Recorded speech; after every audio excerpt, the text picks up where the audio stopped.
Hi guys, welcome to the lesson on the key locations within Dubai.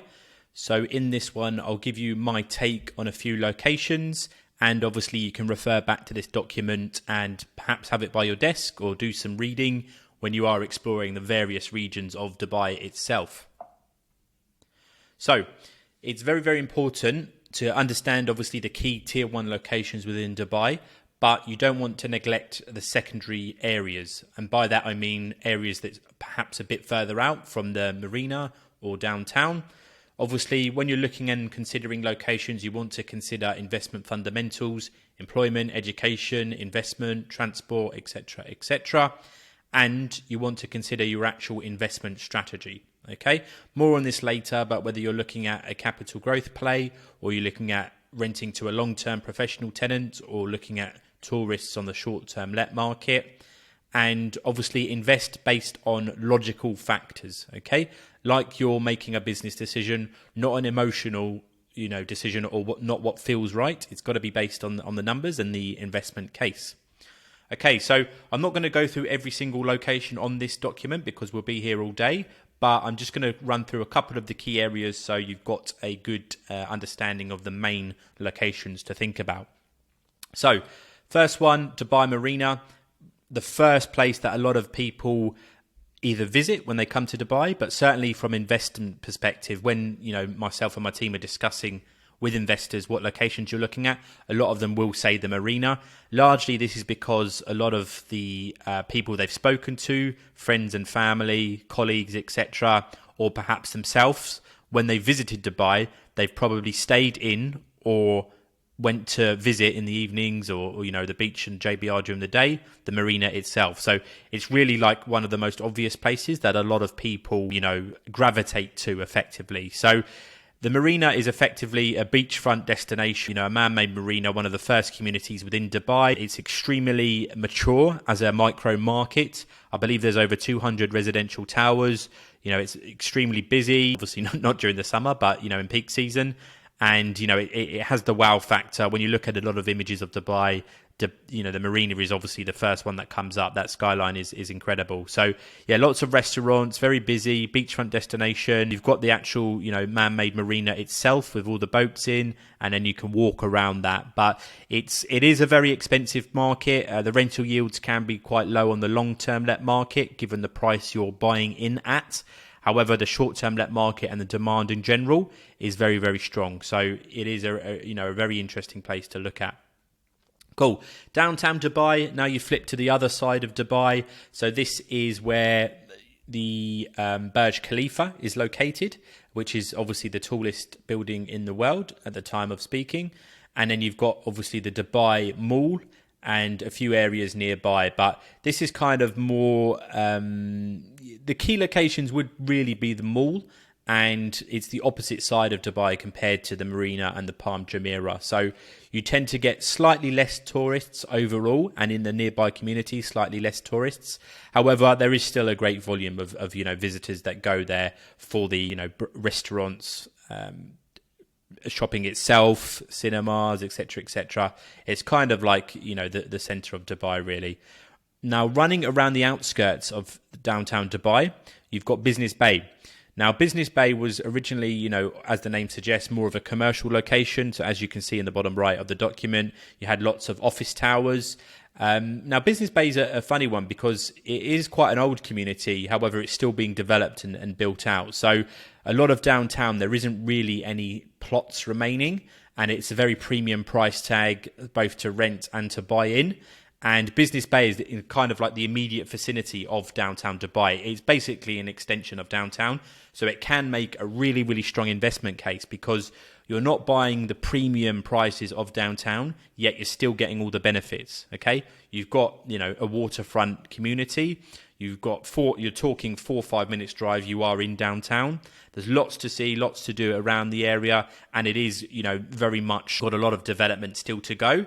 So in future years, you're going to see phenomenal opportunity in the area, and you've got big brands going in there as well, like the Hilton, SLS Residences, and what else have we got? You've got Omniats that are building there. You've got I can't remember the car name, but there's a car. You've got the Bugatti building. You've got Jacob and Co building, and many more. But yeah, have a look into Business Bay and particularly branded residents. You're going to see a lot more happen there in the future years. Cool. Now going back over to the other side of Dubai, this would be what I would consider a secondary city or secondary location, like I mentioned earlier. You've got JVC, which is kind of the centre of that is the Big Five Hotel, which is a large round building which really stands out. But JVC is a phenomenal investment location. There is a lot of development and there is quite a lot of supply in the area. However, it's very, very cheap to enter into, and a lot of the tenants benefit from being 15-20 minutes away from Dubai Marina. Depending on traffic, it can be a bit of a nightmare sometimes in JVC, but you do have a lot of cheap apartment buildings there. Great entry location if you're first coming into the Dubai market. And you can do quite well on the short-term let market there as well, considering the proximity to Al Khal Road and downtown Dubai. And then you've got JVT, which is kind of right next to JVC. It's more of a townhouse and villa community, a bit more peaceful. And I believe you get some more longer-term residents in that specific location. And Meydan's definitely an up-and-coming one. You've got big mega master communities that have been built out there in recent years, like Azizi Riviera, Shoba Heartland. You're 7-8 minutes drive from downtown. And yeah, that's one that's very much development in progress. You do have the mall that's going to be finished there at some stage, although there are delays on that. But yeah, Meydan is a great, again, one that's not a premium location like downtown or like the Marina, but you're right on top of downtown. So again, a strong investment case there. Palm Jumeirah, this is obviously the most glamorous one at the moment in Dubai. This is the man-made palm tree shaped island. This is where all the bespoke mansions and villas are, where all the celebrities buy. It is incredible. And you've still got mega branded premium residences being built here. Most recently, Atlantis, the Royal. So yeah, really, if you want the wow factor, then look on the Palm Jumeirah.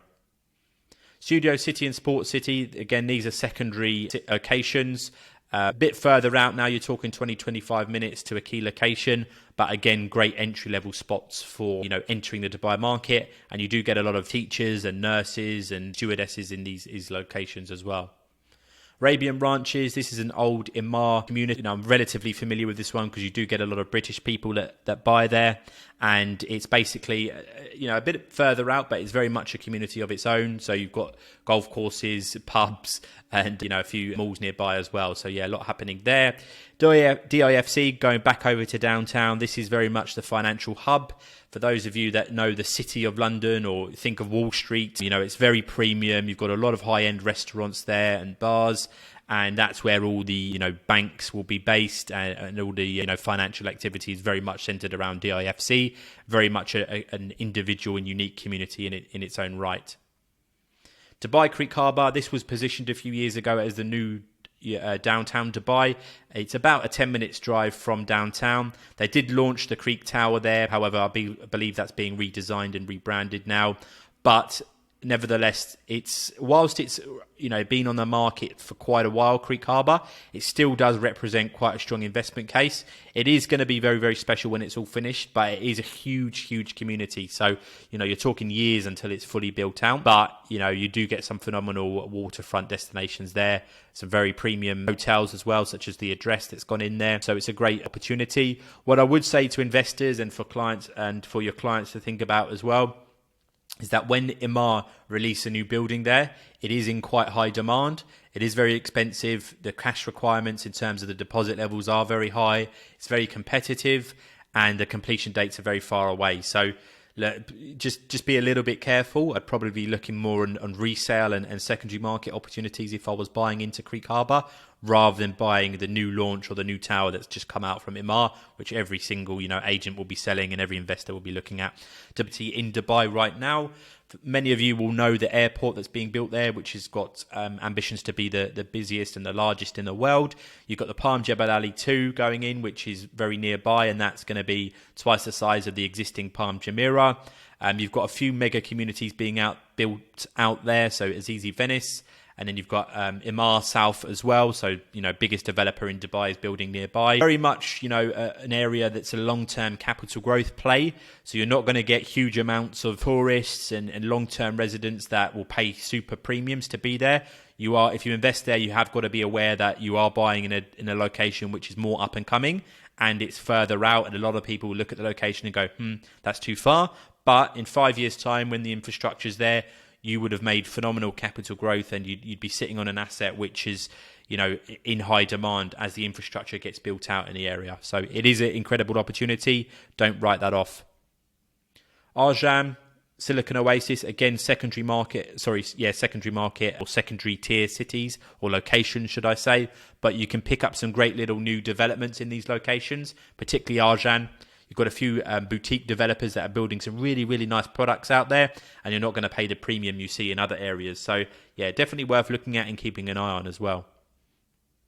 Jumeirah. So I believe there was a report recently, or when I say recently, or within the past year, that the most high net worth individuals of Dubai were based in Jumeirah. So this is near the Burj Al Arab, and obviously you've got really nice residential locations nearby, namely villa communities that have been and townhouse communities that have been around for quite a while. But there's a lot of space there. You've got Kite Beach there. You're very close to downtown. You're kind of in the middle of downtown and the marina and the palm. So yeah, really, really nice communities there. You do get the odd launch that comes up. There's not a huge amount of supply coming to market in that location, but there is one or two that do come to market occasionally. Dubai Hills Estate, again, this is one that's quite popular with the Brits. This is a community by Imar. It's got probably a commute time of around 15-20 minutes, maybe a touch quicker to downtown, depending on the traffic. But, it is very, very special. So you've got a mix of villas and apartment buildings there, as I say, built out by Imar. You've got the centerpiece, which is the golf course, but then you've also got, hospital there. You've got kind of a boulevard area that's being built up, and then you've got Dubai Hills Mall, which is my favorite mall in Dubai because it's new, it's less busy, it's easy to get to, and you've still got lots of the good shops there as well. So Dubai Hills, again, similar to Creek Harbour, when a new building comes to market there, it's kind of the talk of the town and it sells very quick, but you can't argue with the community offering that the Dubai Hills gives to the investor market. It really is a very nice community indeed. Cool. Damac Hills, kind of like the budget Dubai Hills, so touch further out. That one's been around for a while. Obviously, they've released Damac Hills 2 now, which is being built out. What I would say about Damac Hills 2 is, yes, it's quite far out. It's kind of like Dubai South standards in terms of the commute into town, but it's kind of like a little world in its own. So you've got a gym there, you've got incredible facilities on site. I would encourage anyone to look on YouTube and look at what Damac have actually built there in terms of the water park, the beach access. You've got schools nearby, a hospital, so it's like a mini world of its own. But you can't argue with the actual product and what's being delivered there, although it is a work in progress. So you get some phenomenal entry prices there, especially on the secondary market. You can pick up townhouses for very, very cheap compared to other areas of Dubai. So yeah, definitely one worth looking at if you're penny pinching, or perhaps you are looking at some stage to live in Dubai and you don't want to be amongst the hustle and bustle, but you want a new community, and then that could be one to think about. Jumeirah Golf Estates. So this is back over, not as far out as Dubai South, but you're kind of in that area, if that makes sense. As you look at the map of Dubai, with the palm on the north side, that would be to the left. But Jumeirah Golf Estates is very much it's not new because it's been around a while, but it's considered very premium. It's off the back of the golf course, which sees a lot of very famous and the golf tour. I'm not a golf expert myself, but I believe you have the PGA Golf Tour, and you see a lot of celebrities there. And some of these villas are very, very special indeed. I know as a community itself is exceptionally highly regarded. The big, detached villas there, all customized, all very nice indeed. So yeah, if you want a premium, prestigious community, then JGE, Jumeirah Golf Estates, is one to look at. And that's it, guys, for this particular module. Obviously, I could talk through a lot of communities all day long within Dubai, but that gives you a few to get started. Have a look online, have a browse around, see what you can find. And as just a last point for agents, you need to know this stuff, right? You might be a specialist in downtown. You might focus on selling for one developer, but your knowledge of Dubai needs to be strong, okay? You need to be able to talk through these communities. You need to understand the entry prices, the opportunities, the new supply coming to market, the schools, the hospitals nearby, okay? Don't just become an expert in one area. You need to be able to speak through at a decent level all the communities within Dubai. Why? Because your customers, your clients, they will be considering Dubai as a whole. They will know they want to invest in Dubai or they want to move to Dubai. So you've got to be able to give a comprehensive understanding of the city as a whole, not just laser focused on one area. Yes, your specific, ultra fine attention to detail, the price per square foot, launch dates, payment plans can be all focused on your one area, but you need to be able to speak through other communities as a whole as well. So I hope that helps, guys. Let's get on to the next chapter.